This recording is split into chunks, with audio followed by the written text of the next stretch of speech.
দিচ্ছি কারণ কারণ এটা তো একটা প্রচারিত ব্যাপার, এখন তো এটাকে চেঞ্জ হচ্ছে। ইনফ্যাক্ট এনিথিং আজকে যেটা 0.25 শুরু করেছিলাম ওটা বছর 4-5 10 আগে হলো 0.50, তারপরে হলো ওটা 0.65, তারপর হলো 0.80। আজকে এই গত বছর 4 ধরে আমরা 1% অ্যাডভান্স ইনকাম ট্যাক্স দিচ্ছি। এইটা কিন্তু আবার যেটা বলে কিন্তু অটো ডেবিট, কোনো সেক্টর কিন্তু এটা করছে না, আমরা কিন্তু অটো ডেবিটে দিচ্ছি, তারপরেও আমাদের কোনো সেটেলমেন্ট হচ্ছে না। আমরা এই বাজেটে আমাদের বিজিএমইএর প্রেসিডেন্ট মহোদয় উনি কিন্তু এই ব্যাপারটা নিয়ে আমাদের উদ্বেগটা নিয়ে উনি কিন্তু আমাদের এনবিআর চেয়ারম্যান মহোদয়কে জানিয়েছেন যে আমরা প্রস্তাবনা দিলাম, আমরা এই ধরনের অবস্থানে আছি। এখন আমরা এই বাজেটে প্রস্তাবনা দিয়েছি যে এই 1%কে 0.65 করা হোক। আচ্ছা, আপনারা পোশাক শিল্প মালিকরা কয়েকদিন আগে এনবিআর এর সঙ্গে একটি বৈঠক করেছেন। সেই বৈঠকে বলা হয়েছে যে রাজস্ব কর্মকর্তাদের ঘুষ, দুর্নীতি এবং অত্যাচার বন্ধ হলে তখন ব্যবসায়ীরা আর কর কমানোর কথা বলবে না।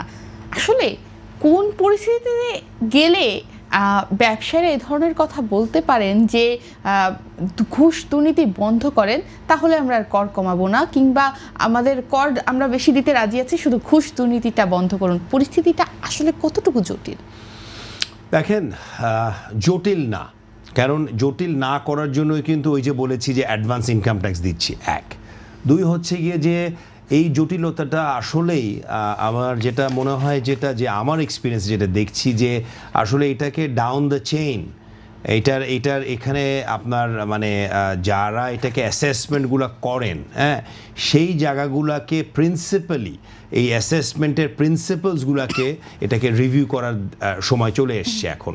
কারণ দেখেন, আমি কেন ট্যাক্স দিব না? আমি ব্যবসা করছি, পৃথিবীর যে কোনো জায়গায় সবাই তো ট্যাক্স দিচ্ছে কম বেশি। ট্যাক্স না দিলে গভর্নমেন্ট চলবে কেমন? গভর্নমেন্টের রেভিনিউ আসছে ওখান থেকে।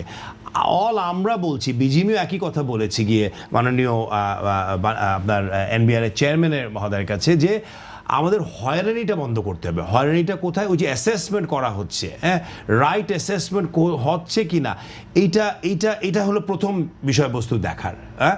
এবং এটা যদি হয় তাহলে কিন্তু ট্যাক্স আপনি পাবেন, এবং এটার নিঃসন্দেহে যদি ট্যাক্স পাই আমরা সেটার এগেনস্টে তো ভালো ফ্যাসিলিটিও পাবো, তাহলে আশা করব। তাহলে সো এই জায়গা থেকে আসলে এনবিআরকে এই জিনিসটাকে ভালোভাবে, এবং এটা আপনি জানেন যে আইএমএফ এটার উপর খুব চাপ দিচ্ছে এখন দেশের উপর, যে ট্যাক্স যে আপনার যে আয়কর যে নেওয়া হচ্ছে এটাকে আপনার মানে প্রপার সিস্টেমে নেওয়া হচ্ছে কিনা, এটার ব্যাপারেও কিন্তু কথা হয়েছে।